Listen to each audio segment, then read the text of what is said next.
आप सभी को मेरा नमस्कार। हमारे चैनल कैफे इंग्लिश में आप लोगों का स्वागत है। ठीक है। तो आज का जो हमारा टॉपिक है, जैसे कि आप स्लाइड में देख पा रहे हैं, वो है करेक्शन ऑफ सेंटेंसेस। तो यूकेपीएससी पॉलिटेक्निक लेक्चरर का जो जनरल इंग्लिश का एग्जाम होने वाला है on 23rd of this month, तो उसमें सिलेबस में ये चीज मेंशन्ड है। ठीक है। तो फटाफट शुरू करते हैं अपना सेशन ये वाला, without wasting any more time. देखिए, तो इसमें जो सबसे पहला सवाल है हमारा, वो क्या है? Which sentence is grammatically correct. ठीक है। इनमें से कौन सा स्टेटमेंट जो है ग्रामेटिकली करेक्ट है? ऑप्शंस आप लोगों के सामने है सारे। ठीक है, ऑप्शंस आप लोगों के सामने है। ठीक है, देखो चलो, थोड़ा सा देख रहा था जरा कि राइटिंग पैड इसमें कनेक्ट हुआ या नहीं। देखो, पहला क्वेश्चन है which sentence is grammatically correct. अब इसमें चार ऑप्शन हमारे पास हैं। Ice will melt at 4 degree centigrade, ice is melting at 4 degree centigrade, ice melted at 4 degree centigrade and ice melts at 4 degree centigrade. इसको समझाने के लिए इससे पहले मैं आपको बता देता हूँ कि अपने चैनल में मैंने फ्यूचर इंडेफिनिट में एक चीज पढ़ाई है आपको। ठीक है, कंडीशनल क्लॉज। तो ये बेसिकली किस पे बेस्ड है? कंडीशनल्स पे। इसमें क्या होता है कि ओपन कंडीशन होती है, क्लोज कंडीशन होती है ना, सेमी ओपन, इस तरीके से कंडीशंस कुछ हमारे पास होती हैं। ठीक है ना। कंडीशनल क्लॉज का एक एग्जांपल मैं तुम्हें दिखाता हूँ। सिंपल सा एग्जांपल है, देखिए। इफ राम, ठीक है, if Ram will help me, I will pay him. तो एक ये वाला कंडीशन है। इस वाले स्टेटमेंट में क्या है? एक तो हमारे पास है मेन क्लॉज और एक है सबऑर्डिनेट क्लॉज, जिसको हम लोग क्या बोलते हैं? डिपेंडेंट क्लॉज भी बोलते हैं। ठीक है। डिपेंडेंट क्लॉज वो होता है कि जो अपने आप में पूरा एक प्रॉपर मीनिंग कन्वे नहीं करता, उसको एक दूसरे सेंटेंस की या क्लॉज की रिक्वायरमेंट होती है मीनिंगफुल होने के लिए। जैसे मैं यहाँ पे बोलूँ आई विल पे हिम, ये अपने आप में पूरा इंडिविजुअल एक कंप्लीट वाक्य है, एब्सोल्यूट सेंस दे रहा है ये। इसमें किसी और एडिशनल सेंटेंस की हमें जरूरत नहीं है इसको मीनिंगफुल बनाने के लिए। ऑन दी अदर हैंड, अगर मैं बोलूँ if Ram will help me, ठीक है, तो if Ram will help me क्या है? यहाँ पे डिपेंडेंट क्लॉज है। क्यों? जब अगर मैं बोल रहा हूँ if Ram will help me, कि यदि राम मेरी मदद करेगा, तो मुझे सेंटेंस को पूरा करना पड़ेगा by the means of other clause या अदर सेंटेंस। अब आपको चीज समझनी है कि जो क्लॉज कंडीशन दिखाता है, उसको हम लोग किस में लिखते हैं? प्रेजेंट इंडेफिनिट में। तो विल हटेगा और हेल्प की जगह क्या आएगा? हेल्प्स। अब ये जो वाक्य मैंने ऊपर लिखा है इफ राम वाला, ये किस तरीके से रेलेवेंट है इस वाले एग्जांपल में? देखिए, ठीक है, ये किस तरीके से इसमें रेलेवेंट है। ठीक है। अब आपको चीज समझनी है इसमें कि हमारे पास कई बार क्या होता है, जरूरी नहीं है कि हमेशा दो ही क्लॉज देखने को मिले फ्यूचर टेंस पे बेस्ड। ठीक है। कंडीशनल क्लॉज में कई बार क्या होता है, हमारे पास कुछ ऐसे क्लॉजेस होते हैं, ठीक है, जो कि क्या शो करते हैं? एक यूनिवर्सल ट्रुथ। ठीक है, क्या शो करते हैं? Universal truth. तो आपको एक चीज समझनी है कि अगर आपके पास कोई ऐसा वाक्य है जो यूनिवर्सल ट्रुथ अगर शो कर रहा है, तो वो हमेशा किस में रहता है? प्रेजेंट इंडेफिनिट में। अब हमें पता है कि ice freezes at 0 degree centigrade. तो इसी तरीके से यूनिवर्सल ट्रुथ जो डिनोट करने वाले स्टेटमेंट है यहाँ पे कौन सा है? D option. तो क्या आंसर हो जाएगा? Ice melts at 4 degree centigrade. Clear है? आपको एक चीज याद रखनी है इसमें। मान लो अगर मैं लिखूं व्हेन यू हीट आइस, मैंने विल नहीं लगाया क्योंकि ऊपर मैंने कारण आपको बता दिया। बाकी मैंने डिटेल में ये फ्यूचर इंडेफिनिट में पढ़ा है। व्हेन यू हीट आइस, ठीक है ना, इट विल, अगर मैं लिखूं, एक मिनट रुक जाओ बस।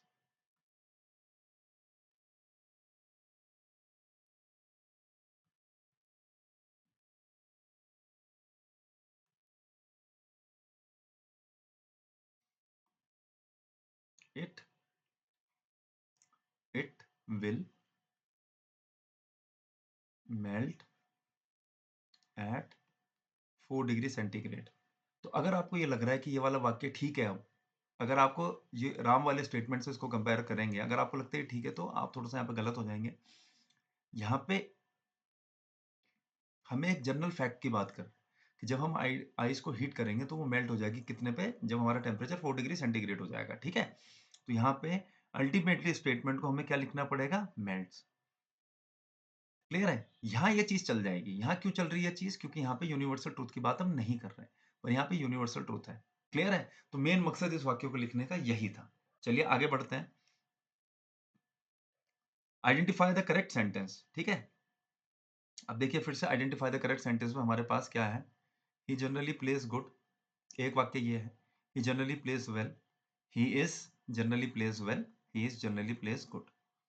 ठीक है, अब आराम से देखिए, ऑप्शन देखिए और सोचिए कि इनमें से चारों ऑप्शंस में से करेक्ट कौन सा होगा। ठीक है, चलो अब देखो मैं इसका सॉल्यूशन बताता हूँ आप लोगों को।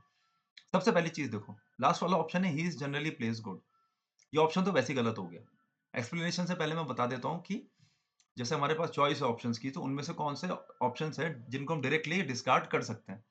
हमें पता है इज एम आर के साथ वर्ब की आईएनजी फॉर्म लगती है अगर हम कंटीन्यूअस एक्शन की बात कर रहे हैं तो इसलिए यहाँ पे प्लेज नहीं आएगा।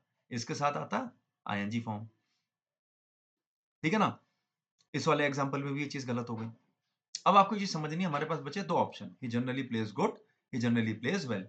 ठीक है, सिंपल प्रेजेंट का वाक्य है। दोनों वाक्य सिंपल प्रेजेंट के, अब हमें डिसाइड करना है कि गुड और वेल दोनों में क्या फर्क है। गुड और वेल आपको एक चीज समझनी है, देखो क्या, जैसे एडजेक्टिव की 3 डिग्रियां होती है ना, पॉजिटिव, कंपैरेटिव और सुपरलेटिव, उसी तरीके से एडवर्ब की भी होती है। गुड जो है ये क्या है, एक एडजेक्टिव है। ऑन दी अदर हैंड जो वेल है वो क्या है, adverb.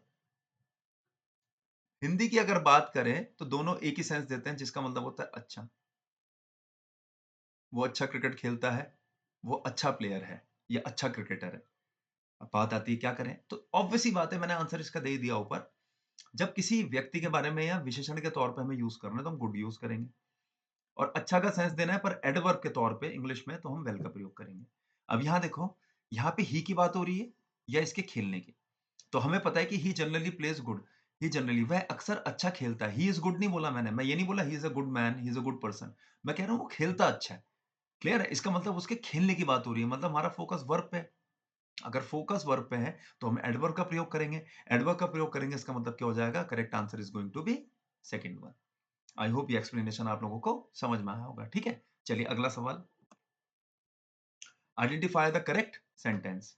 Each of the students are late for the class, each of the student is late for the class, each of the students is late for the class, and the last one is each of the students have late for the class। ठीक है, इसको देखिए, तब तक मैं दो example ऊपर लिख रहा हूं।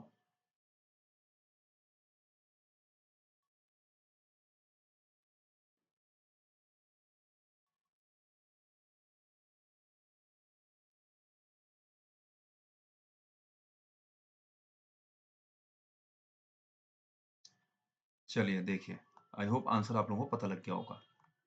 देखो, अब यहाँ पे मैंने ऑल और ईच से रिलेटेड दो एग्जांपल्स लिखे हैं। First one is all the boys have come, each boy has come. ये लिखने का मेन मकसद ये है, ये बताना आपको कि दोनों के दोनों वाक्य क्या है, सेम है। क्यों है? देखो, सारे के सारे लड़के आ गए हैं, इसका मतलब क्या हुआ कि सारे के सारे लड़के आ गए हैं का मतलब क्या हुआ कि हर एक लड़का आया है। ईच बॉय हैज कम, है ना? ये तो आपको समझ में आ रहा होगा। इसका मतलब ये हुआ कि ऑल जो है ये सेंटेंस में कैसा सेंस दे रहा है, कलेक्टिव।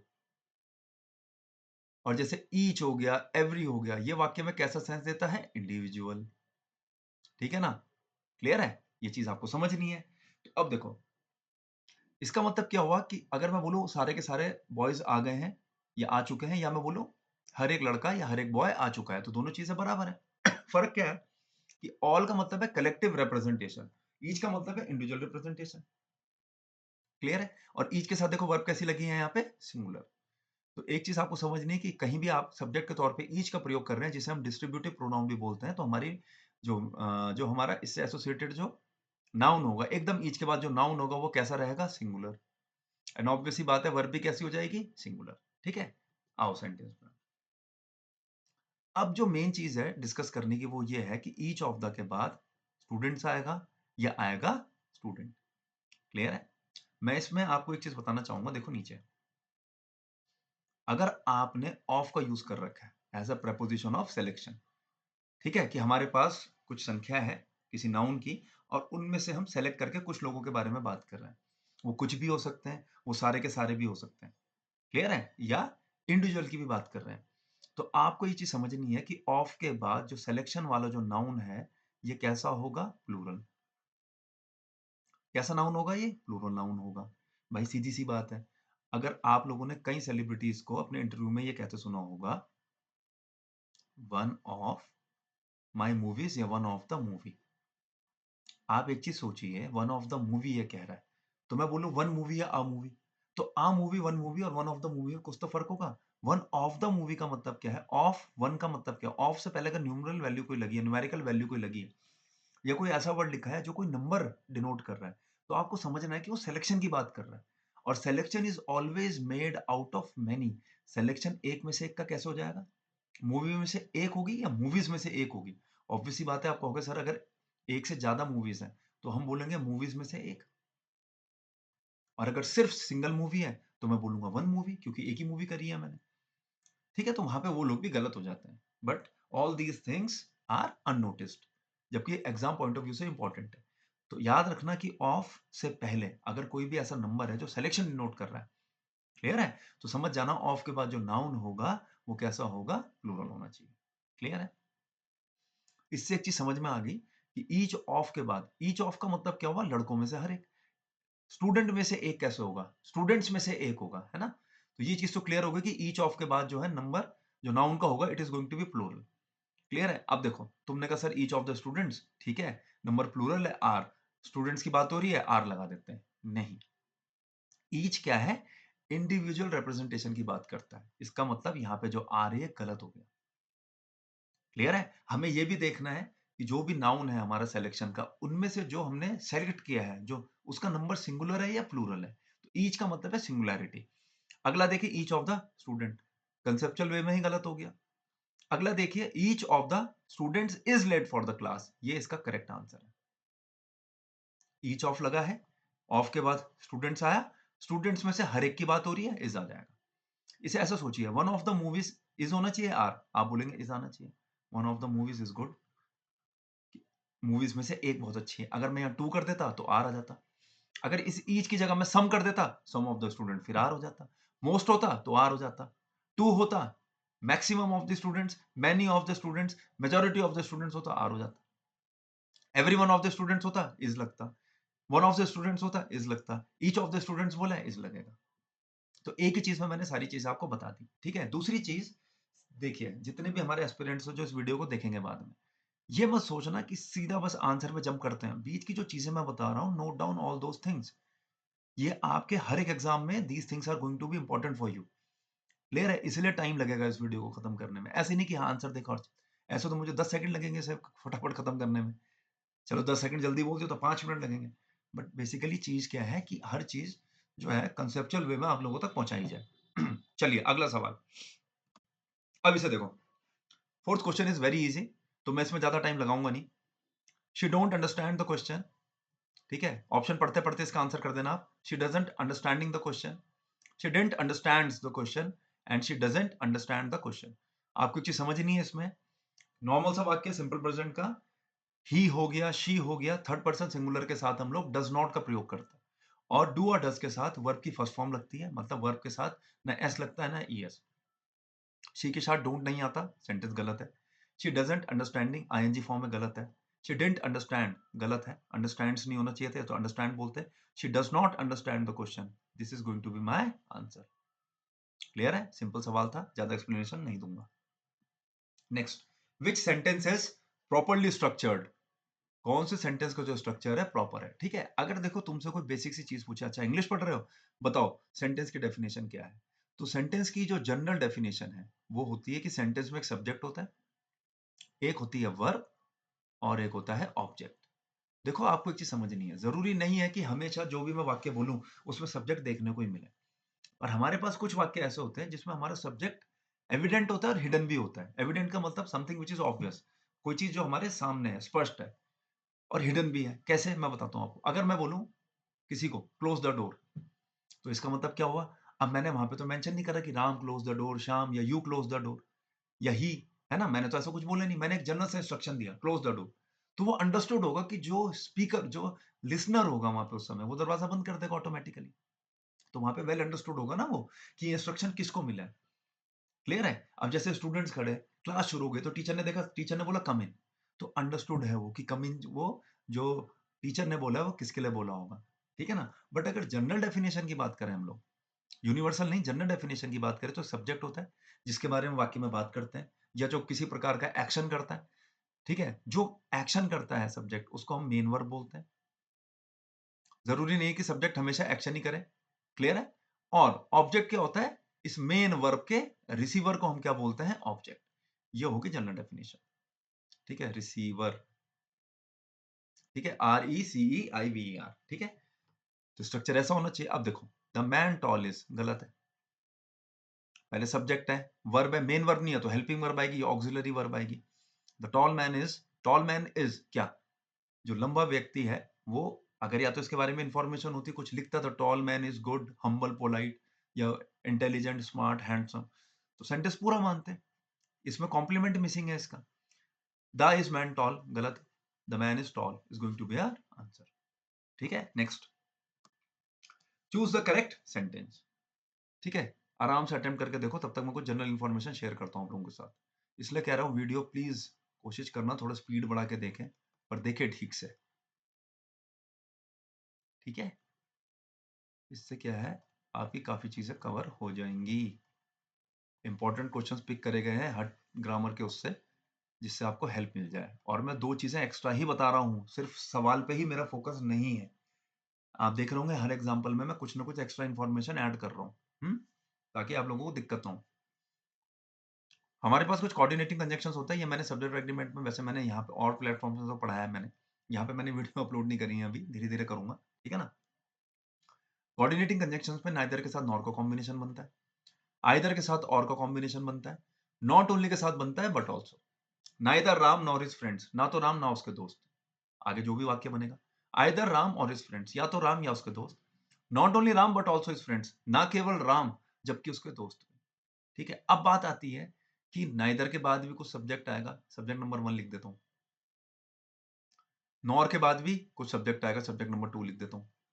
अब बात होती है कि नाइदर के साथ सब्जेक्ट 1 है, नॉर के साथ सब्जेक्ट 2 है, आइदर के साथ सब्जेक्ट 1 है, नॉर और के साथ सब्जेक्ट 2 है, नॉट ओनली के साथ सब्जेक्ट 1 है, नॉट बट ऑल्सो के साथ सब्जेक्ट 2 है। तो क्या है कि हमारा जो वर्ब आएगा वो किसके अकॉर्डिंग लगाए? जैसे कि neither Ram nor his friends अगर है, तो राम के हिसाब से लगाओ या हिज फ्रेंड्स के। आपको समझना है कि इन तीनों कोऑर्डिनेटर कंजंक्शन के केस में जो हमारा नियरेस्ट सब्जेक्ट होगा, हम लोग वर्ब किसके अकॉर्डिंग लगाएंगे? उसके according. Verb and pronoun are used according to the nearest subject, जो हमारा होगा उसके अकॉर्डिंग आप यूज करेंगे इसे। क्लियर है? ये चीज आपको ध्यान में रखनी है, ठीक है ना? तो ये चीज आपको इसमें ध्यान रखनी है। अब नियरेस्ट सब्जेक्ट क्या होता है? देखो, एक सिंपल सा वाक्य मैं बोल रहा हूं, लिखूंगा नहीं, टाइम वेस्ट होगा। Ram and Shyam are going to market. अब मैं तुमसे पूछूं कि नियरेस्ट सब्जेक्ट में राम है या श्याम है, तो बताओ कौन सा होगा? 2 सेकंड का पॉज ले रहा हूं, फिर मैं आंसर बताऊंगा। चलो देखो, Ram and Shyam are going to market में राम आपका नियरेस्ट सब्जेक्ट नहीं है, your near subject is going to be Shyam. आप बोलोगे क्यों? क्योंकि सेंटेंस मीनिंगफुल कहां पे हो रहा है? मार्केट पे खत्म होके। Ram and Shyam are going to market में मेरा सेंटेंस पूरा प्रॉपर सेंस कब दे रहा है? जब वो मार्केट पे खत्म हो रहा है। क्लियर है? तो जब सेंटेंस जहां पे खत्म हो रहा है, मैं वहां देखूंगा ना कि सबसे नजदीकी सब्जेक्ट कौन सा है, फिर उसका श्याम हो जाएगा। क्लियर है? ठीक है ना? चलो, अब देखो सवाल पे आते हैं। Neither the CM nor the ministers is correct. Ministers के हिसाब से इस गलत है। Neither the ministers nor the CM, CM के हिसाब से आर गलत है। Neither the CM nor the ministers are, ये ठीक है। नाइदर द सीएम और, कॉम्बिनेशन ही गलत हो गया, इसका मतलब आंसर क्या हो जाएगा? सी। क्लियर है जी? ये चीज आपको ध्यान में रखनी है, ठीक है ना? अब अगर आप टाइम देंगे, इस वीडियो को थोड़ा सा अप्रिशिएट करेंगे, मैं ये नहीं कर रहा नीचे से कमेंट करना कुछ अप्रिशिएट, मतलब देखते देखते, तो एक अच्छी चीज और बता देता हूँ तुमको, और के केस में भी सेम करना है, ठीक है? एक तो ये चीज होगी, ठीक है? डैश राम और प्रेजेंट इन द क्लास। अगर इस तरह का, और ये वाक्य कैसा है? इंटेरोगेटिव। अब क्या करें? याद रखना नियरेस्ट सब्जेक्ट इस समय कौन सा है हमारा? राम। तो क्या आ जाएगा? इज राम और दे प्रेजेंट इन द क्लास? क्या वह या राम क्लास में है? तो और नहीं, फिर क्या हो जाएगा? अगर ये दे होता और राम आता तब आर लग जाता। क्लियर है? ये चीज आपको ध्यान में रखनी है, क्योंकि इंटेरोगेटिव उसमें क्या होता है, हमारा सेंटेंस पूरा कब होगा प्रॉपर? जब हम यहाँ पे किसी प्रॉपर, मतलब यहाँ से सेंटेंस की शुरुआत करेंगे ना, यहाँ पे जब प्रॉपर वो होगा, ठीक है ना? कि क्या हेल्पिंग वर्ब लगनी है, सुटेबल, इस तरीके से। क्लियर है? ये चीज आपको समझिए। तो नियरेस्ट सब्जेक्ट क्या हो जाएगा यहाँ पे? राम हो जाएगा, ना कि दे। आई होप ये चीज आपको समझनी है, ठीक है, क्योंकि यहाँ पे फिल करना है ना, तो यहाँ पे इसके हिसाब से इंटेरोगेटिव स्टेटमेंट के हिसाब से नियरेस्ट ऑब्जेक्ट कौन सा पड़ रहा है, ये इसमें इंपॉर्टेंट चीज थी। क्लियर है? ठीक है ना, ये चीज आपको ध्यान में रखनी है। चलिए next question. My father has gone to London last week. ठीक है, my father has gone to London last week. ठीक है, my father went to London last week. My father is going to London last week. My father is going to London last week. अच्छा, एक चीज समझनी है आपको, देखो ये किस पे बेस्ड है, देखो प्रेजेंट परफेक्ट, ये सारी चीजें मैंने पढ़ा रखी हैं, ठीक है। प्रेजेंट परफेक्ट का मतलब होता है कोई ऐसी चीज जो कि आप पास्ट में कर चुके हो, पर उसका रेलेवेंस अभी भी कहाँ है, प्रेजेंट में। इसका एक एग्जांपल दूं, अगर मैं आप लोगों को अभी बोलूं कि चलो आजादी के लिए लड़ने चलते हैं, आप बोलोगे सर आजादी तो मिल रखी है हमें, we have got the independence, है ना, we have got the independence. आपने क्या करा, खाना खाया, फिर आप अपने दोस्त के साथ गए कि चल यार, आपका दोस्त उसी समय क्या कर रहा है, खाना खा रहा है, वो आपको ऑफर करा उसने, आप क्या बोल रहे हो उससे, नहीं भाई तू खा, you continue, I have already eaten my food, या मैं I have eaten my food, मैं खा चुका हूं, मैं खा, या मैंने खाया है, ठीक है ना, इस तरीके से। तो प्रेजेंट परफेक्ट में वो एक्शंस लिखते हैं हम लोग जो कि पास्ट में हो गए हैं, पर उनका अस्तित्व, उनका रेलेवेंस अभी प्रेजेंट में है। क्लियर है? बस आपको एक चीज समझनी है कि प्रेजेंट परफेक्ट के एक्शन में अगर आप टाइम जोड़ दो, तो फिर वो सेंटेंस प्रेजेंट परफेक्ट में ना बन के किस में बनता है, पास्ट इंडेफिनिट में। इसका एग्जांपल दूं, देखो सुनना बस, ठीक है, नोट भी कर सकते हो।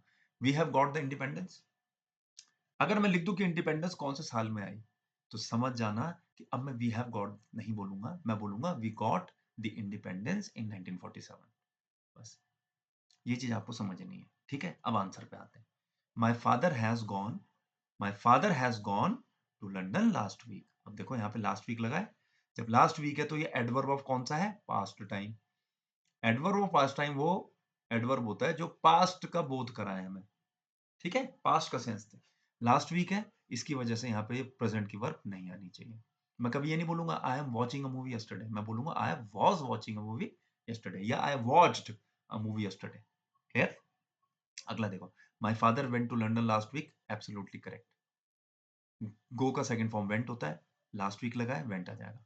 अगर इस वाक्य में ये लास्ट वीक ना होता तो ये वाक्य बिल्कुल ठीक था, my father has gone to London, मेरे फादर लंदन जा रखे हैं, इस वाक्य में कोई दिक्कत ना होती।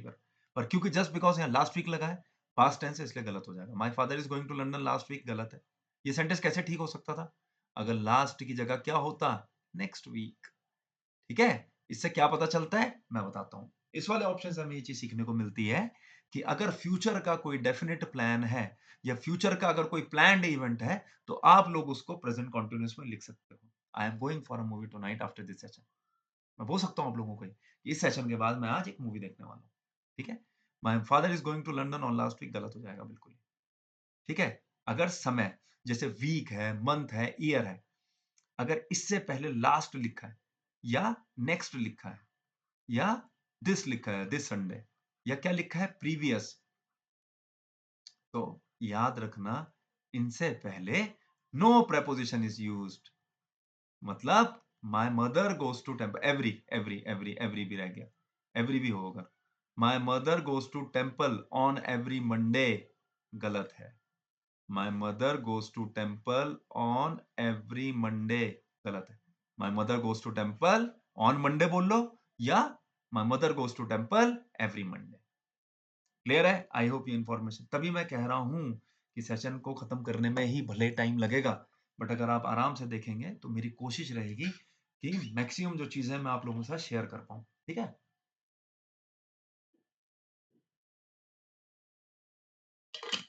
ऐसे नहीं बस आंसर बताओ और आगे बढ़ लिए, ठीक है ना। चलिए इसी बात पे आगे बढ़ते हैं। Next question, walking through the park, हाँ ये बहुत बढ़िया सवाल है यार, ठीक है, अच्छा सवाल है, good question. Walking through the park, देखो walking through the park the flowers were beautiful. Walking through the park, I saw beautiful flowers.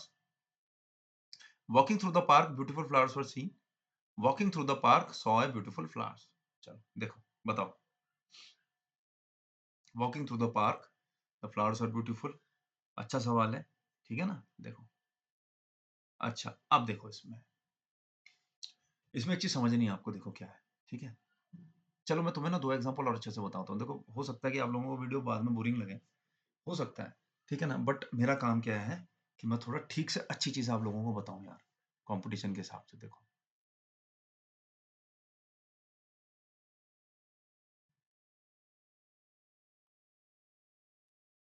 Being a rainy day,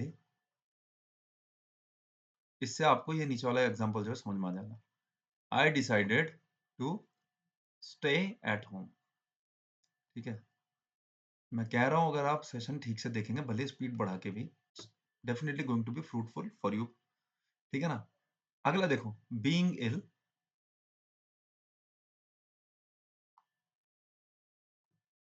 I decided to stay at home. देखो, अब बात आती है देखो सही से, ठीक है ना? अच्छे-अच्छे एग्ज़ाम्पल डिस्कस करूँगा ताकि तुम लोगों को लगे कि हाँ, ये नहीं कि सिर्फ़ 8th का आंसर बताने में कुछ टाइम ही लगने का मेरे को, है ना? ऑब्वियस सी बात है। बट ये है कि इससे जुड़ी हुई कुछ चीज़ें और भी हैं, कुछ इंटरेस्टिंग चीज़ें जो हम डिस्कस कर सकें, है ना? मैं ये चाहता हूँ, है ना? ताकि आपको एग्ज़ाम में हेल्प मिले, ठीक है? करेक्शन ऑफ सेंटेंसेस में मेरी पूरी मतलब कोशिश रहेगी कि आपके पास जो ग्रामर पे बेस्ड जो सवाल आएँ, वो आराम से आप कर सकें। क्लियर है? वो तो बस होता क्या है कि जैसे 4-5 दिन पहले मैंने सेशन लिया तो अनफॉर्चुनेटली होता है कभी लैपटॉप ठीक से काम नहीं कर रहा, मतलब things are not going my way. कुछ टाइम से थोड़ा हेल्थ इश्यूज भी रहे, इसलिए बीच में लेक्चर में इतना टाइम आ गया। मेरी कोशिश है नहीं तो कि प्रॉपर मैं ग्रामर के ऐसे क्वेश्चंस आप लोगों को कराऊं। हम एक्टिव पैसिव डायरेक्ट इनडायरेक्ट भी करेंगे इन सेशंस में, ठीक है? ताकि आप आराम से कर पाएं और ग्रामर में आप आराम से कर पाएं ये सारी चीजें। चलो देखो, सबसे पहले being a rainy day I decided to stay at home. समझ में आ रहा है कि I decided to stay at home मतलब ये व्यक्ति घर पे रुका, बीइंग अ रेनी डे। आपको एक चीज समझनी है, देखो यहाँ पे हमारे पास क्या है, बीइंग अ रेनी डे, ये एक अलग चीज होगी, अलग सब्जेक्ट हो गया। I decided to stay at home का मतलब क्या हुआ, बारिश होने के कारण आई डिसाइडेड समथिंग, मैं कंक्लूजन पे पहुंचा कि मुझे क्या करना है, घर पे ही रहना है। क्या ये आई इस रेनी डे के लिए कॉमन सब्जेक्ट है? नहीं है। अगर मैं यहाँ पे बीइंग अ रेनी डे की बात करूं, ठीक है, और मैं I decided to stay at home लिख दूं, तो इसका मतलब बताऊं क्या होगा, being a rainy day I decided की, इसका मतलब बताऊँ क्या हो रहा है? कि ये आई जो है ये क्या है? इसका हिंदी में जो अर्थ आ रहा है कि आई जो है वो रेनी डे है, इसलिए उसने क्या सोचा कि मैं घर पे रहता हूँ। क्यों? क्योंकि मैं तो रेनी डे हूँ, मैं घर से बाहर निकलूँगा तो लोग भीग जाएँगे। अब समझ में आ रहा है? तो इसमें ये झोल है। यही यहाँ पे है। अब मैं बताऊँगा कैसे कंपेयर करना है। क्लियर है? इसका मतलब क्या हुआ कि रेनी डे एक अलग सब्जेक्ट है, आई डिसाइडेड अलग है। बारिश वाला दिन होने के कारण मैंने डिसाइड करा मैं घर पे रहूँगा। तो इस वाले वाक्य के लिए क्या है हमारे पास, सब्जेक्ट इज़ मिसिंग। तो यहाँ पे क्या आ जाएगा? इट। क्यों? क्योंकि रेनी डे एक नॉन लिविंग सब्जेक्ट है हमारे लिए। अब ये वाक्य सही है, it being a rainy day I decided to stay at home. Clear है? चलो, अब अगले वाक्य पे आते हैं।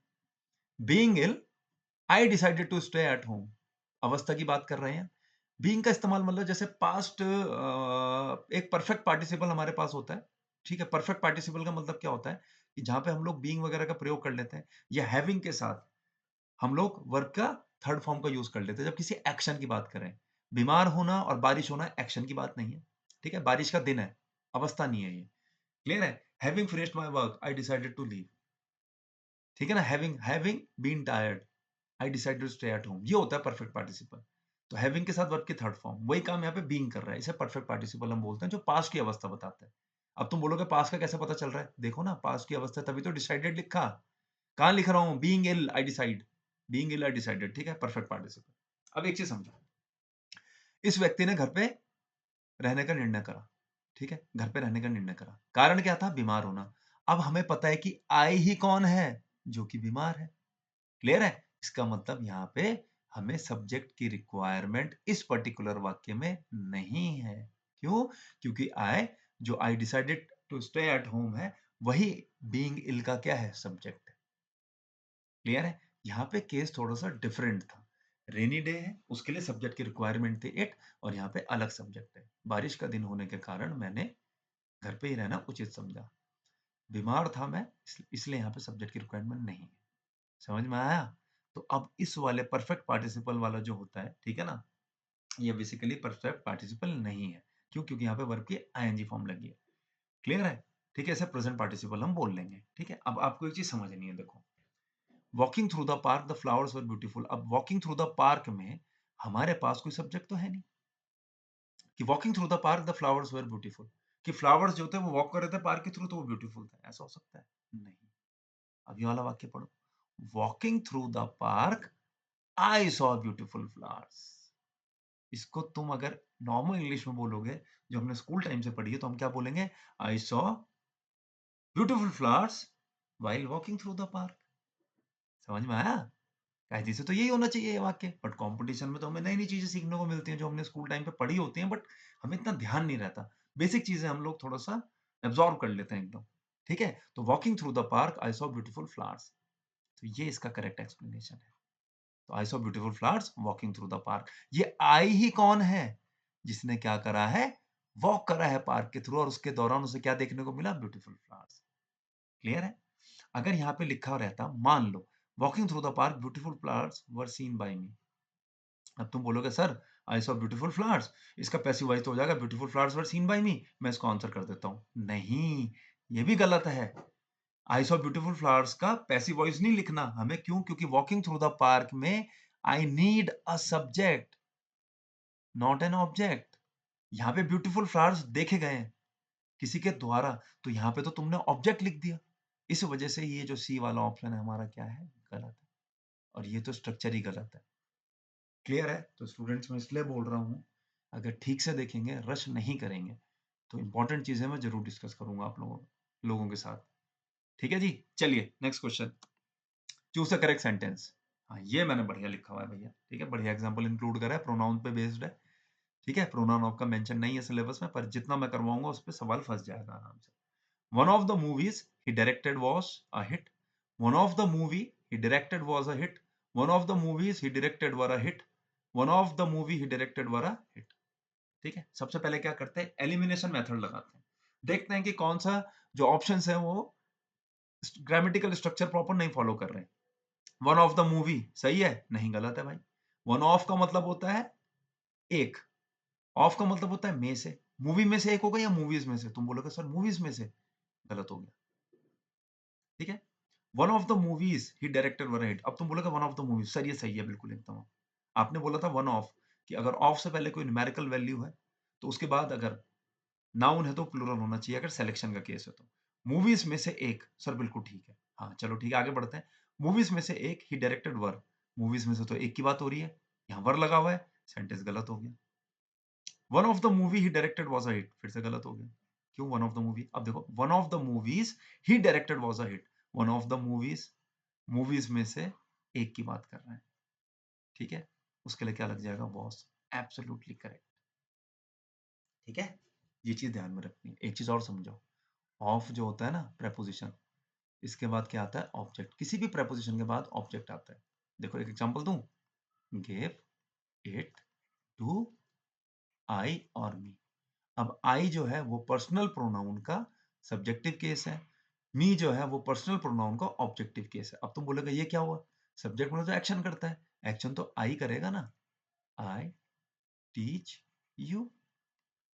और मी क्या करेगा? एक्शन रिसीव करेगा, यू टीच मी। लो, समझ में आया? तो आई एक्शन करता है इसलिए सब्जेक्ट है पर्सनल प्रोनाउन का। जब आई एक्शन रिसीव करेगा तो वो मी हो जाएगा। ठीक है ना? ये चीज आपको ध्यान में रखनी है। तो इसका मतलब क्या हुआ? तो यहाँ पे प्रेपोजिशन तो नहीं लिखा है मैंने, पर गिव इट टू क्या होगा? मी तो होगा। This is for him, this gift is for him. For he नहीं, फॉर हिम। तो इसके बाद ऑब्जेक्ट आता है। इसका मतलब ऑफ का ऑब्जेक्ट है ये मूवीज। तो वर्ब किसके हिसाब से लगते हैं? ऑब्जेक्ट के या सब्जेक्ट के? तुम बोलोगे सब्जेक्ट के। सब्जेक्ट क्या है? वन, तो वॉज आ गया। अगर यहाँ होता वन की जगह टू, तो फिर वर हो जाता कि two of the movies he directed were a hit.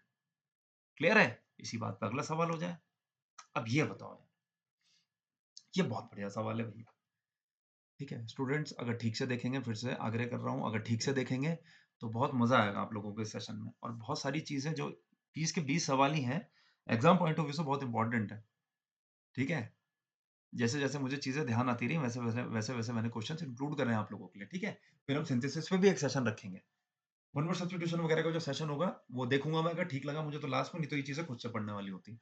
बाकी ग्रामर हो गया आपका, एक्टिव पैसिव डायरेक्ट इनडायरेक्ट हो गया, करेक्शन ऑफ सेंटेंसेस हो गया, जो भी है जितने भी टॉपिक्स आप पे मेंशन्ड है उन पे बेस क्वेश्चन मैं कराऊंगा आपको। देखो, चूज द करेक्ट सेंटेंस में आते हैं। क्लियर है? अब देखो सेम वही वाली कंडीशन है। This is one of the bus only difference is अभी मैंने क्या करा है वन ऑफ जैसे यहाँ 1 है, यहाँ 1 है, यहाँ 1 है, यहाँ 1 इससे पहले मैंने ये दिस नाम का एक्स्ट्रा सब्जेक्ट जोड़ रखा है। तो क्या इससे वाक्य में कुछ फ़र्क आएगा? देखते हैं। उससे पहले इस एग्ज़ाम्पल को समझने से पहले आपको you have to understand one thing and that is antecedent. Antecedent क्या होता है? मैं बताता हूँ। जैसे हमारे रिलेटिव प्रोनाउन होता है, ठीक है? हू, व्हिच और दैट, ठीक है? इनसे पहले जो भी नाउन या प्रोनाउन आता है, उसे हम बोलते हैं क्या? एंटीसीडेंट, ठीक है? और आगे जाके जो भी वर्ब और प्रोनाउन जो भी आप लगाओगे, वो किसके हिसाब से आएगा? एंटीसीडेंट के हिसाब से आता है। मैं इसको हिंदी के एक्सप्लेनेशन से भी आपको बताऊँगा। कई लोग बोलते हैं कि हिंदी से आप इंग्लिश नहीं सीख सकते, ऐसा नहीं है। 80 से 85% जो इंग्लिश आप कॉम्पिटिशन की, वो आप हिंदी के माध्यम से आराम से सीख सकते हो and I have plenty of examples. अभी जो मैंने अभी ठीक है जिस प्लेटफॉर्म में पढ़ाता हूँ वहाँ पे एई और जेईई के जो स्टूडेंट्स होते हैं, जेईई के बेसिकली, वो डिप्लोमा होल्डर्स जो होते हैं स्टेट के, वो सिर्फ बहुत मैक्सिमम हिंदी मीडियम के होते हैं और हमने अच्छे खासे सिलेक्शन दिया उसमें। एसएससी में भी एसएससी सीजीएल में भी मेरे पास कई स्टूडेंट्स ऐसे आए जो प्रॉपर यूपी बोर्ड के थे, हिंदी मीडियम के और अच्छी पोस्ट पे हैं। और उनमें से एक ही अभी एसएससी सीजीएल के थ्रू मतलब काफ़ी वैकेंट पोस्टों में निकला, अभी हफ्ते भर पहले उसकी शादी हुई है। क्लियर है? ठीक है ना? 10-12 साल पहले मेरा स्टूडेंट था and he is still in touch with me. तो ऐसा कुछ नहीं है, आराम से सीख सकते हो आप। और मैं तो आज भी इसको चीज़ को इम्पार्ट करता हूँ अपनी टीचिंग में। आपको चीज़ समझनी है, रिलेटिव प्रोनाउन जो होता है, उससे पहले जो भी नाउन या प्रोनाउन लगता है, उसे बोलते हैं एंटीसीडेंट। वर्ब और जो प्रोनाउन होता है, हमेशा एंटीसीडेंट के हिसाब से लगता है। अब देखो, this is one of the movies which. अब ये व्हिच कहाँ आता है, दैट कहाँ आता है? ये आता है नॉन लिविंग थिंग्स के साथ। मूवीज़ नॉन लिविंग थिंग है, तो व्हिच और दैट दोनों में से कुछ भी आ सकता है। ठीक है? चलो लिख देता हूँ तुम्हारी सहूलियत के लिए। एक ही जगह लिख रहा हूँ बस। समझ जाना जहाँ-जहाँ व्हिच है वहाँ दैट भी आ सकता है। This is one of the movies which he has directed. अब तुम बताओ क्या सोचोगे? तुम सोचोगे this is one of the movies which, यह उसकी मूवीज़ में से एक है जो उसने डायरेक्ट, तुम कहोगे यहाँ वन है, दिस है। चलो जी हैज़ लगा देते हैं। गलत है सेंटेंस। क्यों है? व्हिच से पहले क्या लिखा हुआ है? मूवीज़। मूवीज़ लिखा है। मैंने क्या बोला कि एंटीसीडेंट जो होता है उसके हिसाब से लगती है, तो मूवीज़ के हिसाब से तो हैव होना चाहिए। अब यहाँ देखो, this is one of the movie, sentence ही गलत हो गया। क्यों? वन ऑफ द मूवीज़ कहाँ गया? मूवीज़ में से एक। This is one of the movie, ये भी गलत हो गया। ठीक है? ये भी गलत हो गया वाक्य। अब ये वाला वाक्य पढ़ो, this is one of the movies. Of के बाद मूवीज़ ठीक लिखा। एंटीसीडेंट जो है हमारा रिलेटिव प्रोनाउन से पहले, व्हिच से पहले मूवीज़ है। तो मैंने क्या बोला था? वर्ब आती है एंटीसीडेंट के हिसाब से। क्या आ जाएगा? हैव। क्लियर है? ठीक है ना? अब देखो हिंदी का मतलब क्या होता है। एक चीज़ बताता हूँ मैं, ठीक है ना? जब हम बोलते हैं one of the movies is a hit, ठीक है ना? वन ऑफ द मूवीज़, तो इसका मतलब होता है मूवीज़ में से एक हिट हुई है। जब हम बोलते हैं this is one of the movies which have got hit, इसका मतलब क्या हुआ कि यह उसकी this is one of the movies, यह उन मूवीज़ में से एक है। इसका हिंदी में बताऊँ क्या अर्थ निकलता है दिस इज़ वाले का? यह उन मूवीज़ में से एक है। अब जब तुम बोलोगे यह उन मूवीज़ में से एक है, उन मूवीज़ में से एक है, अब तुम खुद बताओ क्या आएगा? जो हिट हुई हैं या जो हिट हुई है? तो आप खुद समझ जाओगे। ये होता है वो वाक्य इंग्लिश में जो हम लिखते हैं। अब देखो, मैंने एक वाक्य सिंपल सा बताता हूँ देखो तुम्हें और, ठीक है? One of the students is late for the class. इसका हिंदी में क्या मतलब होगा? स्टूडेंट्स में से एक क्लास के लिए लेट हुआ है। ठीक है? अब मैं लिखूँ he is one of the students, he is one of the students who are late. तो आपको एक चीज़ समझनी है, one of the students is late का मतलब है स्टूडेंट्स में से एक। अब मैं बोलूँगा he is one of the students who, तो मैंने बोला था ना लिविंग थिंग के लिए हू लगता है। He is one of the students who are late. अब बोलोगे ये कैसे होगा? इसका हिंदी में निकालो अर्थ। यह या वह उन स्टूडेंट्स में से एक है। उन, उनमें से एक है। तो तुम क्या बोलोगे? किस में से एक या किन में से? तुम बोलोगे किन में से एक। तो मैं बोलूँगा यह उनमें से एक है जो कि लेट आते हैं। समझ में आया? तो आप चाहे तो दोनों वाक्यों को हिंदी में लिख सकते हैं। One of the students is late for the class. Students में से एक क्लास के लिए लेट है। He is one of the students who are late for the class. यह उन स्टूडेंट्स में से एक है जो कि क्लास में लेट आते हैं या जो कि क्लास में लेट आए हैं। अब तुम बोल दो ये वाक्य गलत है क्या, जो मैंने हिंदी में बोला बाद वाला, कि यह या वह उन स्टूडेंट्स में से एक है जो कि लेट आते हैं। तुम बोलोगे यार ये तो सुनने में ठीक ही लग रहा है। या ऐसा बोल दूं, यह उन स्टूडेंट्स में से है जो कि लेट आता है। ये तो ऐसा लग रहा है कोई साउथ इंडियन बोल रहा है। क्लियर है? अगर दोबारा एक्सप्लेनेशन की जरूरत पड़ेगी तो किसी दिन लाइव सेशन में मैं आपको एक्सप्लेन कर दूंगा। फिलहाल आप लिखें, हिंदी में जो दोनों वाक्यों का मैंने अर्थ बताया था उसको देखें, परखें। कोई भी डाउट होगी तो कमेंट सेक्शन में अपना कमेंट ड्रॉप कर देना। Next, choose the correct sentence. इसको देखो, this is the only one of his movies which were a hit. This is the only one of his movies which was a hit. This is the only one of his movie which were a hit. This is the only one of his movie which was a hit. अब देखो ये sentence बहुत simple है।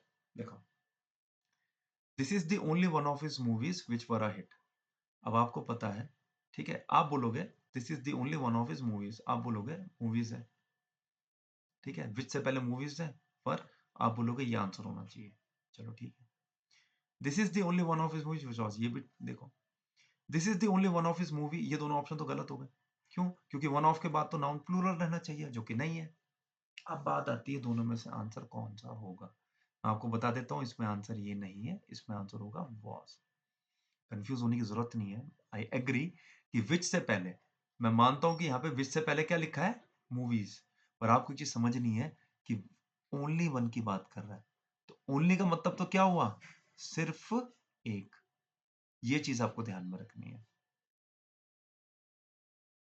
तो उसकी movies में से सिर्फ एक यही है। मैं ये नहीं बोल रहा कि यह उसकी उन मूवीज में से है जो कि हिट हुई हैं। मैं कह रहा हूं उसकी जितनी भी मूवीज है, सिर्फ एक यही है। तो जब सिर्फ एक की बात कर रहा हूं तो वॉज ही तो आएगा। तो जितने, देखो अब सुनो मेरी बात, मैं एक तीन स्टेटमेंट बोलने वाला हूं पिछले तीन एग्जांपल्स पे बेस्ड। क्लियर है? याद रखना, one of his movies was a hit, उसकी मूवीज में से एक हिट थी। ठीक है, this is the one of his movies which were a hit, यह उसकी उन मूवीज में से है जो कि हिट हुई थी। This is the only one of his movies which was a hit, उसकी मूवीज में से सिर्फ एक यही थी जो कि हिट हुई थी। तो पहले वाले में मैंने बोला था हुई, अंक की मात्रा लगाई है प्लूरल करने के लिए, ठीक है ना, बहुवचन बनाने के लिए। और लास्ट वाले ओनली वन वाले में मैंने बोला हुई थी। क्लियर है? ये मैंने हिंदी में अर्थ लिखा है, आप इंग्लिश, आप क्या करना, तीनों स्टेटमेंट लिखना, ठीक है, उसके रिस्पेक्ट में जो जो हिंदी में मैंने वाक्य बोले देखना, नहीं तो लॉजिक के हिसाब से भी देख लो। अगर मूवीज से पहले वन है और विच से पहले मूवीज है, मान गया मैं, पर यहाँ पे क्या है, सिर्फ ओनली, तो इसलिए वर्ब कैसी हो जाएगी, सिंगुलर। चलिए ठीक है, प्रोनाउन पे बेस्ड, ये प्रोनाउन में हम लोग पढ़ाते हैं, सिलेबस में मेंशन नहीं है, पर करेक्शन ऑफ सेंटेंस में कुछ भी पूछ सकता है। अगर ये तीनों स्टेटमेंट आपने समझ लिए तो आप आराम से एग्जाम में अटेम्प्ट कर लेंगे। नेक्स्ट, हिज, अब आसान सवाल है, ठीक है, हिज टाइपिस्ट एंड सेक्रेटरी, ठीक है, ये कभी कभी बीच में डिस्कनेक्ट हो जा रहा है, कोई दिक्कत नहीं है, पर ठीक है। देखो, his typist and secretary are absent today. His typist and secretary, okay, दोनों ऑप्शन एक जैसे हो गए, दोनों ऑप्शन एक जैसे हो गए, चलो कोई बात नहीं।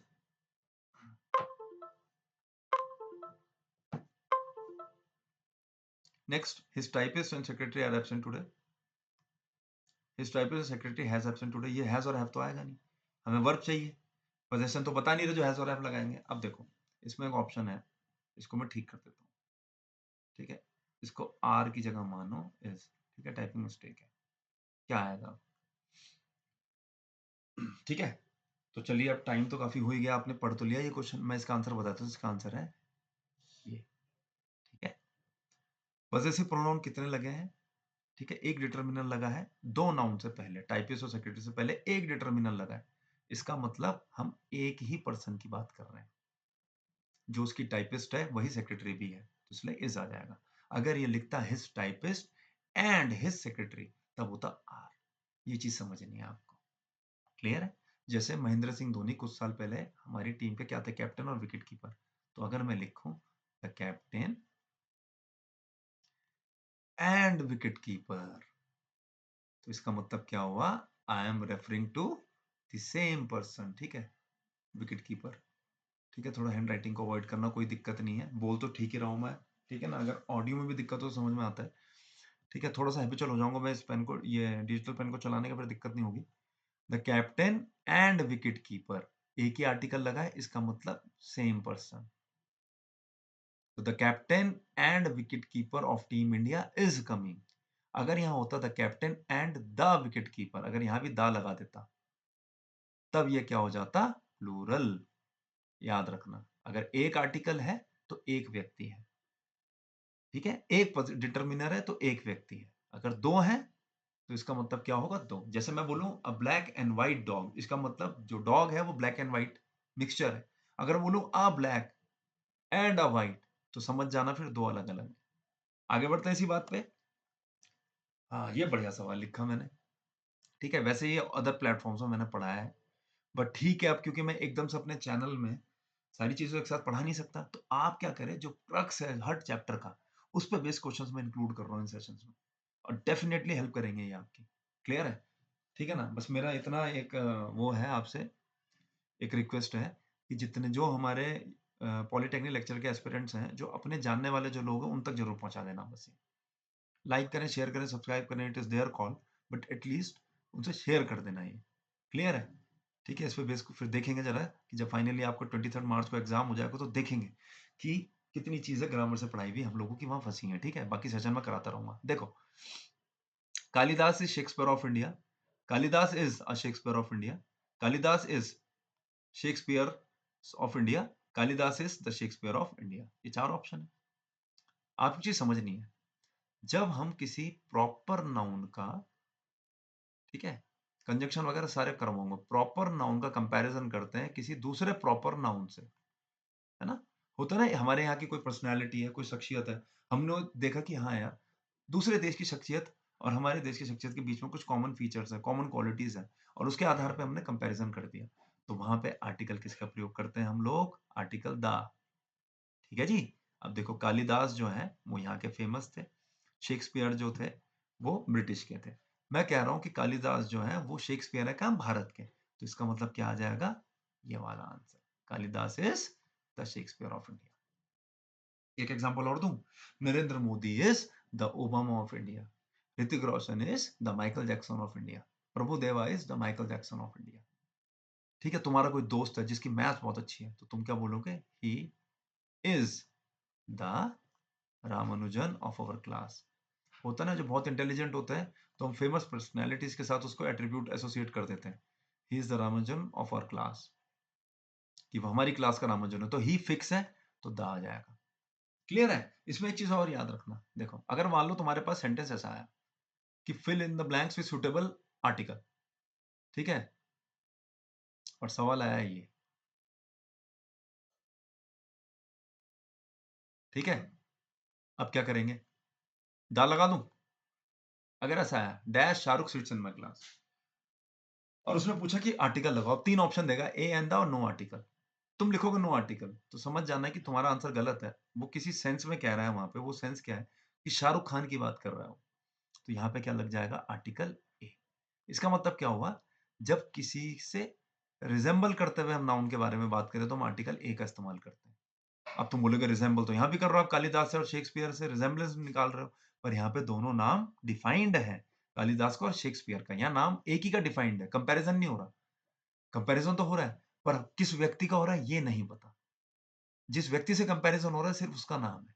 तो आज Shahrukh sits in my class का मतलब क्या हो जाएगा, शाहरुख के जैसा एक लड़का हमारी क्लास में बैठता है, क्या शक्ल मिलती है, नहीं शक्ल तो नहीं मिलती, पर एक्टिंग मिलती है, आवाज पूरी निकाल लेता है वो उसकी। क्लियर है? ये चीज समझ नहीं है आपको, ठीक है, चलो आगे बढ़ते हैं, ऐसे कुछ एग्जांपल्स मैं और इंक्लूड करूंगा आप लोगों के लिए, ठीक है। Next, choose the correct sentence, I can't accept this gift, it's too expensive, I can't accept this gift, it's too expensive, I can't accept this gift, it's too expensive. ठीक है, सिंपल सवाल है, पहला वाला answer, I can't accept this gift, it's too, याद रखना, T double ओ का मतलब होता है वेरी। जैसे हम बोलते हैं ना, he is very intelligent, he is very tall, he is very handsome. The only difference is कि टू जो है वो नेगेटिव एडजेक्टिव्स के साथ लगता है, नेगेटिव सेंस में। अब तुम बोलोगे सर ऐसा मत बोलो, हम लोग तो हमेशा अपने को क्या बोलते हैं, ये आई एम टू गुड। मैं तो अपने दोस्तों को हमेशा ये बोलता हूँ, आई एम टू गुड, तुम्हारा भाई तो बहुत खतरनाक है। नहीं, खतरनाक हो that's a good thing, but T double O मत लगाओ उसके लिए, नेगेटिव के लिए लगता है। सेलिब्रिटीज भी बोलते हैं it's too good, too good, this movie is too good. नहीं, T double O is too hot today. जैसे कि आज देहरादून में गर्मी है, it is too cold today, आज बहुत ठंडा है। तो टी डबल ओ का हम इस्तेमाल तब करते हैं जब हमें कोई एडजेक्टिव बताना है नेगेटिव सेंस। क्लियर है? ठीक है ना? हाँ, ये बोल दो is very bad, is very good, very तो न्यूट्रल है, दोनों जगह लग जाता है। तो यहाँ पे ये गलत हो गया वाक्य, क्योंकि यहाँ गलत वर्ड का इस्तेमाल कर रखा है। अब तुम बोलेगा ये आंसर है सर, यहाँ टी डबल ओ टू है, पर यहाँ पे ये कांट गलत लिखा हुआ है मैंने, है ना? या तो बोलो क्या, कैन नॉट, या प्रॉपर एपोस्ट्रोफी लगा के बोलो कांट। तो इसलिए ये वाला आंसर भी हो गया गलत। I can't accept this gift, it's too expensive. I can't accept, accept की स्पेलिंग गलत लिख दी मैंने, ये एक्चुअली टाइपिंग मिस्टेक है, ठीक है? इसको एक्सेप्ट ही मानना, इट्स टू, ये टू गलत हो गया, हटाओ इसे। क्लियर है? ये चीज आपको ध्यान में रखनी है। एक चीज और समझनी है, इट्स दो होते हैं भाई, ठीक है? दो इट्स होते हैं, एक ये, इसका मतलब होता है इट इज, और एक होता है इट्स, जो कि हम यूज करते हैं क्या दिखाने के लिए, पोजेशन। कहाँ कहाँ पे? नॉन लिविंग थिंग्स के साथ पोजेशन दिखाते हैं, कहाँ कहाँ? नॉन लिविंग थिंग्स के साथ। The flower and its colour, look at the flower and its colour, ठीक है? नॉन लिविंग थिंग्स के साथ लगाते हैं, और चाइल्ड और बेबी के साथ भी हम लोग इट्स का प्रयोग करते हैं। Look at that baby, its clothes are very beautiful. उस बेबी को देखो, या look at that child, its clothes. Child और बेबी के साथ हम इट्स का प्रयोग करते हैं। क्लियर है? अब तुम पूछोगे कारण क्या है, कि हम तो वैसे जेंडर अगर डिफाइंड है तो इज और लगाते हैं। चाइल्ड और बेबी के केस में फिजिकल अपीयरेंस जब तक मतलब फुल वो ना हो जाए, ठीक है ना, तो तब तक क्या है कि फिजिकल अपीयरेंस के आधार पे हम लोग नहीं बता पाते हैं ना कि लड़का है या लड़की है, ठीक है ना? और इट इज इंट्रोडक्टरी सब्जेक्ट के तौर पे, जैसे मैं बोलूं it's my duty to teach you well. तो it's my duty to teach you well, ठीक है? वेल तो नहीं पढ़ा पा रहा मैं अभी क्योंकि मार्क की वजह से, पर क्वेश्चन ठीक करवा रहा हूँ, उसके हिसाब से देखना। तो it is my duty to teach you well, यहाँ पे इट्स माय ड्यूटी नहीं आएगा, इट्स माय ड्यूटी, आईटीएस लगा दिया, नहीं, इट्स अधिकार दिखाने के लिए हम लगाते हैं। इट इज इंट्रोड्यूस कराने के लिए कि मेरी ड्यूटी है, इट इज माय ड्यूटी क्या है, ठीक है ना? तो इट यहाँ पे इंट्रोड्यूस करा रहा है मेरी ड्यूटी को। चलो next, choose the correct sentence. बढ़िया भाई। ही लुक्स कूल एंड काम, he looks coolly and calmly, he looked cool and calm, he's looked cool and calm। ठीक है, 4-5 सेकंड का गैप लूंगा, देखिए।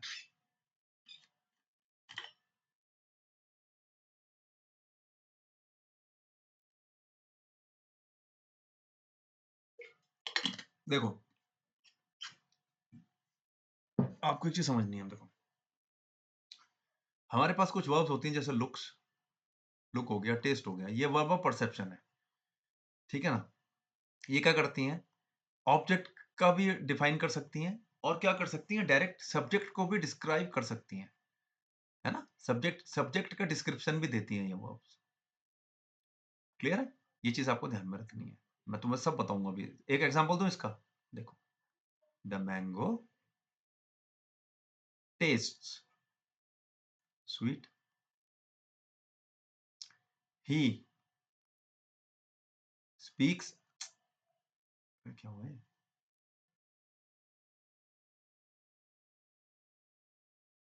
the mango tastes sweet,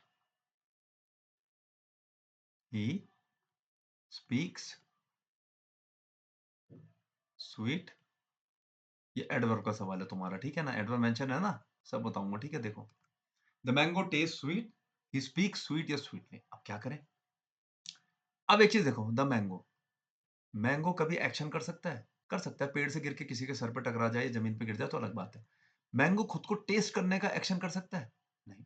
वो तो हम बताएँगे ना कि मैंगो किस तरीके से टेस्ट करता है, मैंगो जो हो स्वीट होता है। तो मैंगो ये टेस्ट करने वाला एक्शन खुद पे तो कर नहीं सकता।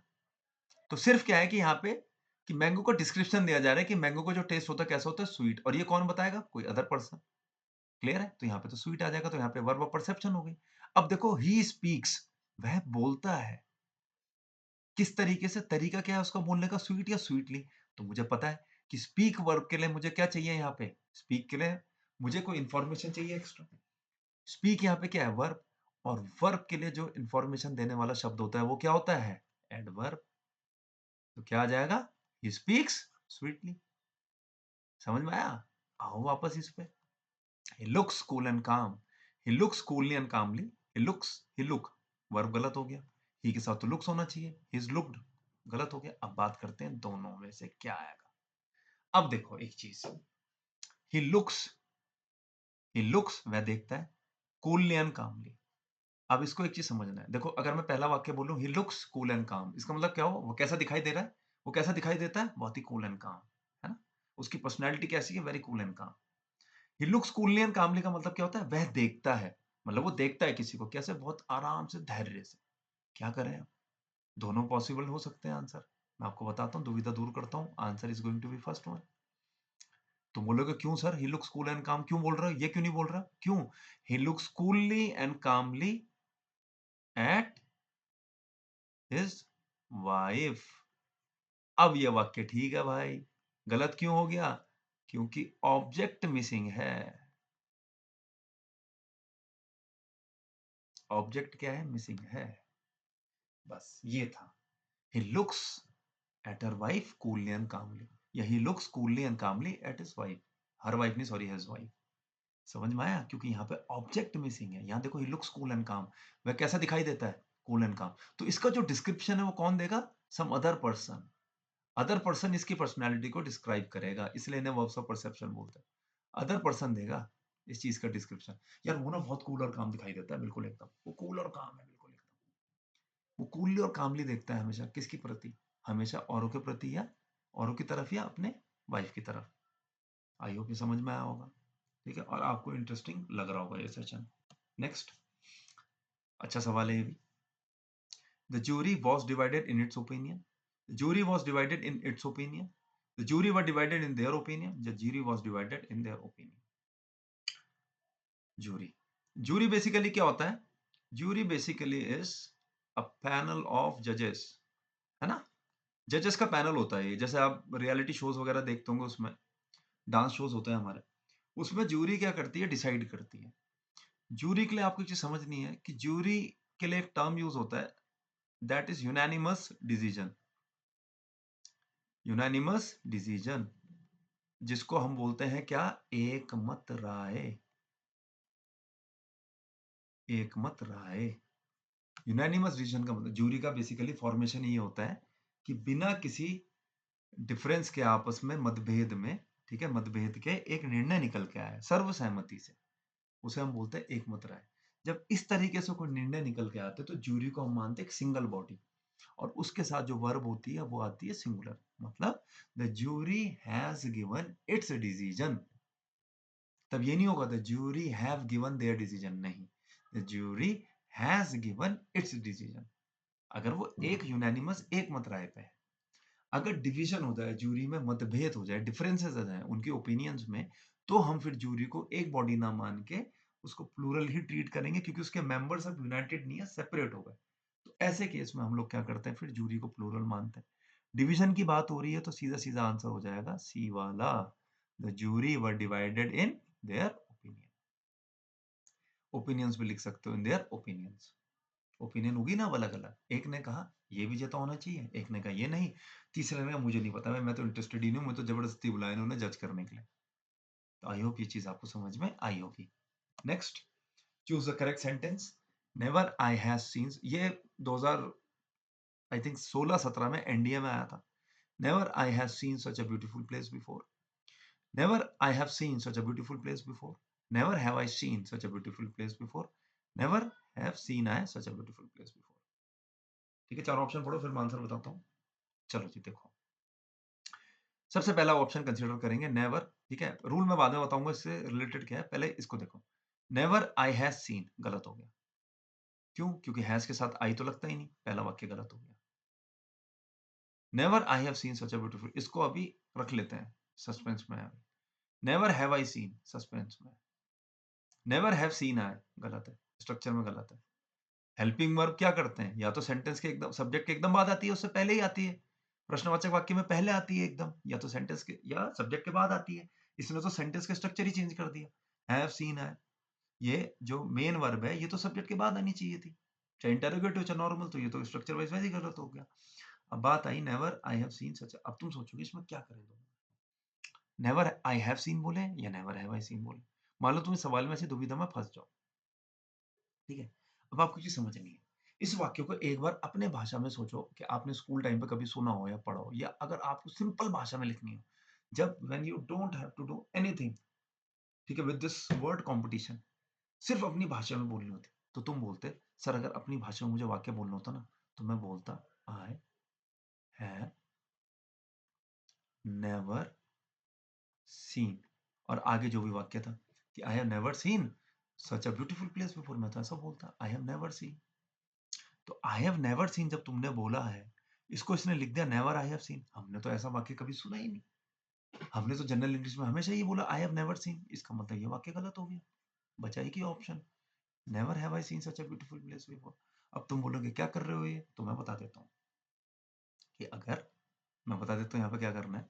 अगर एडवर्ब से वाक्य की शुरुआत कर रहे हो, ये मैं अभी और विस्तार से पढ़ाऊंगा तुम्हें कंजंक्शन में। कंजंक्शन हमारे पास कुछ टाइप होते हैं, जैसे नॉट ओनली बट ऑल्सो वाला जो मैंने तुम्हें पढ़ाया था, हार्डली स्केर्सली के साथ व्हेन का कॉम्बिनेशन, नो सूनर के साथ देन का, ये एग्जांपल्स में इंक्लूड करूंगा। ठीक है, तुम्हारे इन सेशनों में मैं तुम्हें ग्रामर की अच्छी प्रैक्टिस करा दूंगा बिल्कुल एकदम। ठीक है, बस ये है कि मेरा लैपटॉप और मेरा राइटिंग पैड साथ दे। ठीक है, कई बार बहुत जूझना पड़ता है, ये सही से रिस्पॉन्ड नहीं करते। एडवर्ब से अगर सेंटेंस की शुरुआत कर ली है तो इन्वर्जन टेक्स प्लेस। इन्वर्जन का मतलब क्या हुआ, पहले आती है हेल्पिंग वर्ब, मैं तुम्हें ढंग से बताऊंगा इन्वर्जन क्या होता है, और उसके बाद आता है तुम्हारा क्या, सब्जेक्ट। ठीक है, कोशिश करेंगे, नहीं तो संडे को एक मैराथन क्लास बनाऊंगा तुम लोगों के लिए, जिसमें सिर्फ polytechnic, exclusively for polytechnic lecture जो एस्पिरेंट्स हैं उनके लिए। ठीक है, जिसमें क्या है कि हर एक चैप्टर से जुड़ी हुई इंपॉर्टेंट चीजें मैं बताऊंगा, चाहे वो कितनी लंबी जाए वो वीडियो, फिर अच्छी खासी लेंथ की जाएगी, कोई दिक्कत नहीं है। ठीक है ना, अगर लाइव सेशन ले पाए तो लाइव का ट्राई करूंगा, अदरवाइज फुल लेंथ वीडियो। ठीक है ना, सिर्फ अपने चैनल वालों के लिए एकदम। फिर उसको चाहे मैं कुछ टाइम बाद हाइड कर दूंगा जब आप लोगों का एग्जाम हो जाएगा। चाहे लिटरेचर वालों को भी एग्जाम में, शायद जुलाई में, उसमें ग्रामर आएगी। क्लियर है, एक एक्सक्लूसिवली वो वीडियो, बिल्कुल जैसे क्रैश कोर्स होता है ना 10वीं और 12वीं के बच्चों वाला, वैसे कुछ क्रैश कोर्स टाइप का। ठीक है, उसे एक वीडियो में सारी चीजें, या दो वीडियो कर लेंगे, एक वीडियो में आधे टॉपिक, एक वीडियो में आधे इंपॉर्टेंट चीजें बता दूंगा तुमको उसमें, क्वेश्चन ही क्वेश्चन दुनिया भर के। चलो, तो एडवर्ब से अगर वाक्य की शुरुआत करेंगे तो पहले हेल्पिंग वर्ब आती है, फिर सब्जेक्ट आता है। नेवर जो है वो एडवर्ब ऑफ कौन सा है, फ्रीक्वेंसी, एडवर्ब फ्रीक्वेंसी। ठीक है, नेवर हो गया, ऑलवेज हो गया, यूजुअली हो गया, ये सब। तो never have I seen such a beautiful place before. Clear है, इसको विस्तार से फिर बाद में देखेंगे, अभी मैंने फिलहाल बेसिक आइडिया दे दिया। Choose a correct sentence. अच्छा सवाल है, Mohan had laid in the basement for many hours, Mohan has lied in the basement for many hours, Mohan had lying in the basement for many hours, Mohan had lain in the basement for many hours. ठीक है, लेन भी लिख लेते हैं, एक verb होती है ये भी। बताओ कौन सा आंसर, अटेम्प्ट करो एक बार।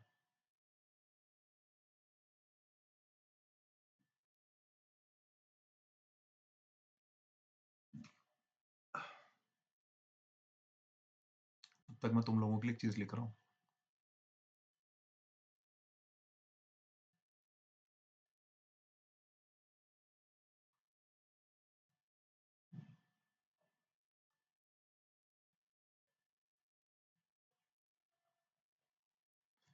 अब देखो, लाई, लाइड लाइड, ले लेड लेड, लाई ले लेन, तीनों वर्ब्स क्या है, ये है झूठ बोलना। ये वाली वर्ब क्या बताती है, झूठ बोलना। ठीक है, झूठ बोलने वाली वर्ब है। He lies to me every time, he has lied to me so many times before, कि उसने मुझसे बहुत बार झूठ बोला है। इसकी पास्ट टेंस की सेकंड फॉर्म भी लाइड है and third form is lied. एक होता है ले, ये ले कैसे, जैसे द hen lays eggs, है ना, my hen laid 2 eggs yesterday, मुर्गी ने 2 अंडे दिए कल, laid। लेड। एक लेड क्या होता है इसका कि prime minister has lead the foundation of this building, has lead किसी चीज की फाउंडेशन स्थापना करना। जैसे मुर्गी अंडे देती है उसके लिए भी है लेस। ठीक है, ये लाए क्या है, ये लाए है कि जैसे डॉक्टर बोले लाए, just go and lie on that bed, bed sorry bed नहीं बेड, तो लाए मतलब लेटने वाला लाए है ये, लेटना। तो इसकी सेकंड फॉर्म देखो क्या है, ले। क्लियर है। और लेन इसकी कौन सी फॉर्म है, लेटने वाली की थर्ड फॉर्म। आई होप ये चीज आपको समझ में आई होगी। तो हमें क्या है कि अगर ये दोनों ले अगर मान लो किसी वाक्य में आते हैं तो आपको क्या करना है, आपको समझना है कि एक वर्ब की तो ये फर्स्ट फॉर्म है, एक वर्ब की सेकंड। लेटने वाला जो वर्ब है उसकी ये सेकंड फॉर्म है। जैसे कोई रिजल्ट प्रोड्यूस करना, जैसे मुर्गी एक रिजल्ट प्रोड्यूस करती है एक्स के तौर पे, या किसी बिल्डिंग की स्थापना वगैरह करना, उसके लिए फर्स्ट फॉर्म है। तो सेंटेंस में सेंस देखना है हमें, कौन से ले का प्रयोग करना है। क्लियर है, लेटने वाले का होगा तो सेकंड फॉर्म लगेगी, और अगर ठीक है तो ये आपको खुद से आइडिया लगाना है वाक्य में, तो वाक्य से पढ़ के लग जाएगा। अब देखो मोहन हैड लेड, तो गलत हो गया। मोहन ने बेसमेंट में ना तो कोई रिजल्ट दिया होगा मुर्गी की तरह, ना इसने कोई बिल्डिंग की फाउंडेशन करी होगी बेसमेंट में, गलत हो गया। लाइट तो गलत ही हो गया। ये एक बारी को कंटिन्यूस एक्शन सही हो सकता था, पर इसमें एक चीज मिसिंग है, वो क्या कि हैड के साथ अगर वर्ब की थर्ड वो यूज करनी है आईएनजी फॉर्म, तो क्या लगाते हैं, बीन, हैड बीन लाइंग। तो इसमें बीन मिसिंग है तो ये गलत हो गया।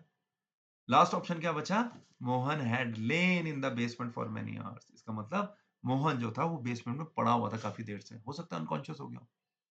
क्लियर है, तो इसका आंसर ये हो जाएगा। And finally last question, choose the correct option.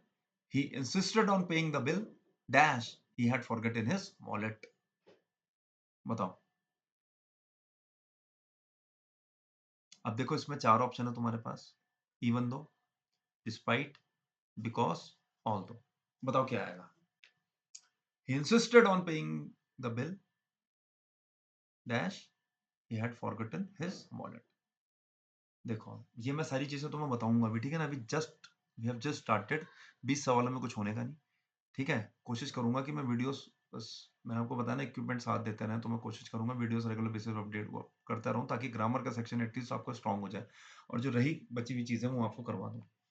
देखो डिस्पाइट का मतलब के बावजूद, तो आ सकता था कि वॉलेट ना लाने के बावजूद भी उसने बिल पे किया, पर डिस्पाइट के साथ क्या है, पूरा नाउन नहीं, डिस्पाइट के साथ क्या है, सीधा सीधा वर्ब की आईएनजी फॉर्म लगती है, या आता है नाउन। और ये वर्ब की आईएनजी फॉर्म जो है ये एक्शन नहीं बताती, क्या बताती है, जेरेंड। जेरेंड का मतलब क्या होगा, वर्ब की ING form which functions as a noun. ठीक है, ये मैं बाद में बताऊंगा आपको विस्तार से, फिलहाल सुन लो। मतलब देखो, despite trying hard, despite trying hard he failed. लो, ठीक है, डिस्पाइट के बावजूद। यही वाक्य अगर ऑल्दो से बनाना है तो कैसे बनेगा, although, although he tried, although he tried hard he failed. लो, लो भैया, मेहनत करने के बावजूद तो फेल हो गया। ठीक है ना, भले ही यद्यपि उसने मेहनत करी वह फेल हो गया, ऑल्दो मेहनत करने के बावजूद वो फेल हो गया। अब मेहनत करने के बावजूद वो फेल हो गया, मैं वो फेल हो गया बाद में आ रहा है, मेहनत करने के बावजूद मैं अभी तक सब्जेक्ट नहीं आया, आइडेंटिफाई नहीं हो पाया। तो डिस्पाइट के बाद या इसके जगह इंस्पाइट ऑफ भी आ सकता है। कंजंक्शन में पढ़ाऊंगा ढंग से। ठीक है, in spite of trying hard he failed, या डिस्पाइट ट्राइंग हार्ड। जब क्लॉज पूरा करना है, पूरा सब्जेक्ट लिखना है कि किसने मेहनत करी और कौन फेल हो गया, जब ये पूरी इंफॉर्मेशन दोगे तो ऑल दो का प्रयोग करते हैं। ठीक है, तो बिकॉज तो आएगा नहीं। क्यों, बिकॉज तब आता है कि ही डिडंट पे the bill because he had forgotten his wallet. तब तो ये आता है कि उसने बिल इसलिए नहीं दिया क्योंकि वॉलेट भूल गया था। पर वो तो कह रहे हैं यहाँ पे कि, तो यहाँ पे इसका मतलब क्या है कि कॉन्ट्राडिक्टरी सिचुएशन आ गई। डिस्पाइट आ जाता पर इसने क्या करा, डिस्पाइट फॉरगेटिंग द वॉलेट होता अगर तो बात अलग थी। जैसे मैंने बताया कि डिस्पाइट के बाद वर्ब की आईएनजी फॉर्म आती है। इसने क्या करा, पूरा क्लॉज दिया। अब क्या करें, इवन दो लगाएं या ऑल दो। तो बेस्ट सुटेबल जो आंसर है वो क्या है, इवन दो। क्यों, क्योंकि वो क्या कर रहा है, इंसिस्ट। तो एम्फसाइज करने के लिए हम ऑल दो या दो की जगह किसका प्रयोग करते हैं, इवन दो का। क्योंकि उसने भी बिल पे करने के लिए क्या करा, इंसिस्ट करा ना। उसी तरीके से एम्फसाइज करने के लिए, इंसिस्ट करने के लिए हम लोग क्या करते हैं, अपने सेंटेंस को स्ट्रॉन्ग बनाने के लिए इवन दो का प्रयोग करते हैं। Insist of paying the bill even though he had forgotten his wallet. Although क्या है, एक जनरल चीज बता रहा है, although he didn't work hard he passed, भले उसने मेहनत नहीं करी, जनरल फैक्ट। पर वो क्या कर रहा है, उसने बिल पे करने के लिए, भले ही वो वॉलेट भूल गया था, फिर वो इंसिस्ट करता रहा बिल पे करने के लिए। ठीक है ना? तो ये मतलब क्या है? देखो, ऑल्दो क्या है, बाय चांस वाला एक्शन है कि although he didn't work hard, he passed. भले ही उसने मेहनत नहीं करी थी, पर वो पास हो गया। यहाँ पे क्या है कि उसे पता है, ठीक है ना? देखो, मेहनत ना करने पे एक रिजल्ट आ सकता था फेल होने का, बट वो अलग बात है कि कॉन्ट्राडिक्टरी आ गया। यहाँ पे क्या है कि वो इंसिस्ट कर रहा है। उसे पता है कि मेरे पास वॉलेट नहीं है, पर वो इंसिस्ट कर रहा है paying the bill. Even though, I hope although और इवन दो का जो कन्फ्यूजन है आपका यहाँ दूर हो गया होगा। चलिए स्टूडेंट्स, फाइनली 2-3 दिन की जद्दोजहद के बाद आज मैं फाइनली ये सेशन अपना पूरा कर पाया। नहीं तो कभी ओबीएस दिक्कत कर रहा था, कभी सिस्टम हैंग, कभी कुछ ना कभी कुछ। मैं दोबारा से आपसे इंसिस्ट करूँगा, एम्फसाइज़ करूँगा, इंसिस्ट करूँगा कि आप इस सेशन को दोबारा से देखें। अगर पहली बार देख रहे हैं तो अच्छे से देखें। थोड़ा-सा फास्ट फॉरवर्ड करके देखिए, पर सिर्फ़ आंसर पे फ़ोकस मत करना। जो चीज़ें, जो एक्सप्लेनेशन मैंने आपको दिया है, उस पे भी जाना। क्लियर है? मेरी कोशिश रहेगी कि लास्ट के सेशंस जो मैं लूँ, या मतलब एग्ज़ाम के लास्ट टाइम पे आपके जो सेशंस लूँ, वो आपके लिए फ्रूटफुल साबित हों। उस पे बेस्ड क्वेश्चन्स आप लोगों को मिल जाएँ करने के लिए। क्लियर है? किसी भी आंसर में कुछ डाउट होता है, तो कमेंट सेक्शन में कमेंट ड्रॉप कर देना। जल्दी मिलेंगे अपने नए सेशन के साथ। धन्यवाद।